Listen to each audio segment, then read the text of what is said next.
আমার নাম রনিতা। আমি একজন লেখিকা। এইবার শহরের কোলাহল থেকে পালিয়ে এসেছিলাম আমাদের পুরনো সেই গ্রামের বাড়িতে, গল্প লেখার একটা নিখুঁত জায়গা খুঁজতে। ভাবিনি সেই গল্পের চরিত্র একদিন আমার নিজের রক্তে মিশে যাবে। রাত তখন 12টা, বাইরে পূর্ণিমা, ভিতরে নিস্তব্ধতা।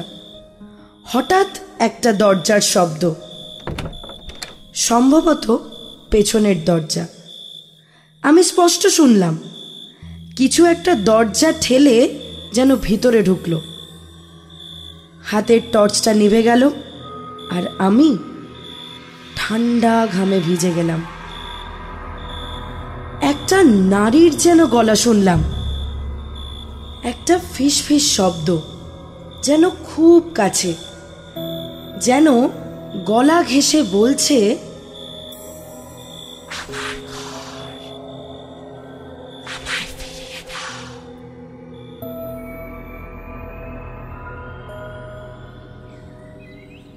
পরদিন সকালে আমি গেলাম চাচুর কাছে, সব বললাম। তিনি কিছুক্ষণ চুপ করে থাকলেন, তারপর বললেন, ও ঘরটা অনেক বছর বন্ধ ছিল মা।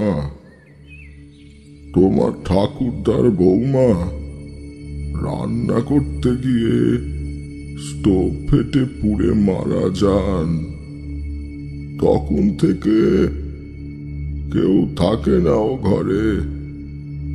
দরজাটা চিরকাল বন্ধই ছিল।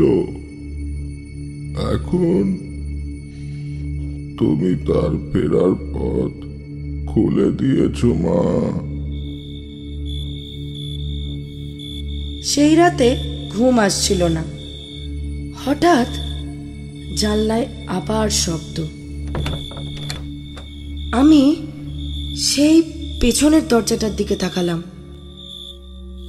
সাদা শাড়ি পরা একটা ছায়ামূর্তি, চোখ মুখ ঝলসানো, মুখটা একবার ভেসে উঠেই হারিয়ে গেল চোখের সামনে থেকে। দেখে মনে হলো সে ঠিক আমার দিকেই তাকিয়ে বলছে, আমার ঘাটে কেন শুয়েছ তুমি?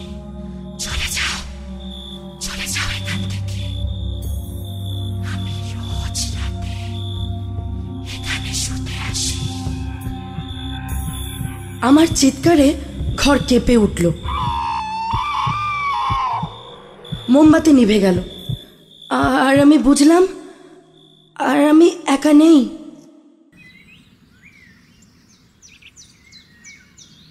ভোরবেলা হাতুড়ি আর পেরেক সহযোগে আমি পিছনের দরজাটাকে একদম বন্ধ করে দিলাম।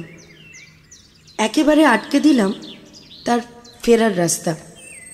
ভেবেছিলাম সবটা বুঝি শান্ত হলো, কিন্তু চাচুর কথা শুনে আমার হাত পা যেন ঠান্ডা হয়ে গেল। ও তো এখন তোমার ঘরে ঢুকে পড়েছে মা। এত সহজে ওকে ও ঘর থেকে বের করা যাবে না। সবই তোমার অদৃষ্ট মা, সবই তোমার অদৃষ্ট। ও ঘর যে ওর বড্ড প্রিয় ছিল। সারাদিন ও ঘরকে একেবারে ঝকঝকে তকতকে করে রাখত। ও ঘরেই ওর প্রাণটা গেল মা, ও ঘরেই ও মূল।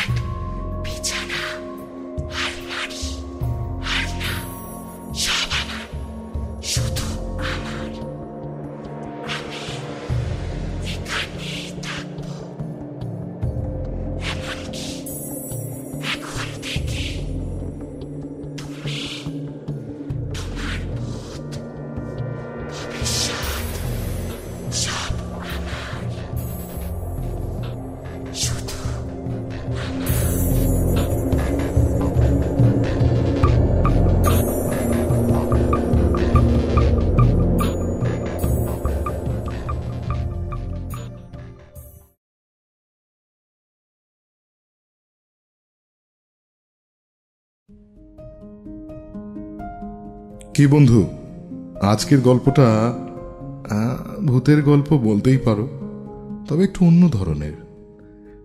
একদম ছোট্ট গল্প, স্বল্প দৈর্ঘ্যের গল্প। কেমন লাগলো চটপট জানিয়ে ফেলো কমেন্ট সেকশনে। আর তোমাদের ভালোবাসার জন্যই তো আমাদের রোজ নতুন নতুন গল্প উপহার দেওয়া, তাই তোমাদের ভালো মন্দটা আমাদের জানা ভীষণ প্রয়োজন। চটপট জানিয়ে ফেলো, আর চ্যানেলটা সাবস্ক্রাইব করতে একদম ভুলো না কিন্তু। খুব ভালোবাসা নিও, আর পরের শুক্রবারের জন্য অপেক্ষা করে থেকো প্লিজ। আজকের গল্পটা আমারই লেখা, আর গল্প পাঠে তোমাদের রূপকথা, আর আমি এই আমাদের ছোট্ট টিম। খুব ভালো থেকো, আনন্দে থেকো, গল্পের মধ্যে থেকো।